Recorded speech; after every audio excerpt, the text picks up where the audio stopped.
بسم اللہ الرحمن الرحیم۔ حضرت ابو سعید خدری رضی اللہ تعالی عنہ کی روایت کا مفہوم ہے کہ نبی کریم صلی اللہ علیہ وسلم نے ارشاد فرمایا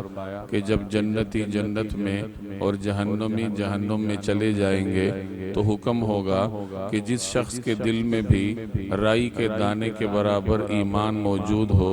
اسے جہنم سے نکال لیا جائے۔ چنانچہ ان کو جہنم سے نکال لیا جائے گا اور وہ جل کر کوئلہ ہو چکے ہوں گے، تو انہیں ایک خاص قسم کی نہر میں غسل کرایا جائے گا جسے نہر حیات کہتے ہیں، تو وہ اس طریقے سے اگ آئیں گے جیسے سیلاب کے پانی میں دانہ اگ آتا ہے۔ یہ مسند احمد کی روایت ہے۔ ایمان اس دنیا میں انسان کے پاس سب سے قیمتی متاع ہے۔ یہ ایمان ہی ہے جو انسان کو بغیر کسی رکاوٹ کے جنت میں لے جاتا ہے، لیکن اس کے لیے شرط ہے کہ ایمان کو مضبوط کیا گیا ہو، اور ایمان مضبوط ہوتا ہے نیک عمل سے اور اس کے ساتھ توبہ اور استغفار سے۔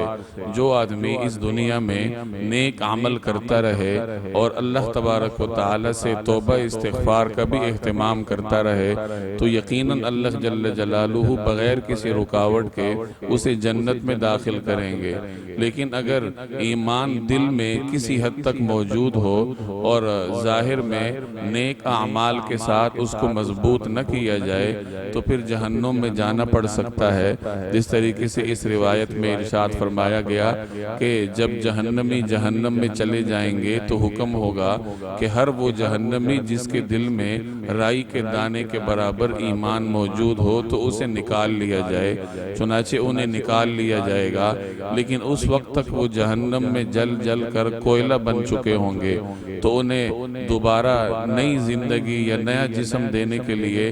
ایک نہر میں غسل کروایا جائے گا جسے نہر حیات کہتے ہیں، تو ان کا جسم دوبارہ تر و تازہ ہو جائے گا۔ تو معلوم ہوا کہ اگر بغیر کسی رکاوٹ کے جنت میں جانا ہو تو ایمان کے ساتھ نیک عمل اور توبہ استغفار کو ملانا پڑے گا۔ اللہ تبارک و تعالی مجھے اور آپ کو عمل کرنے کی توفیق عطا فرمائے۔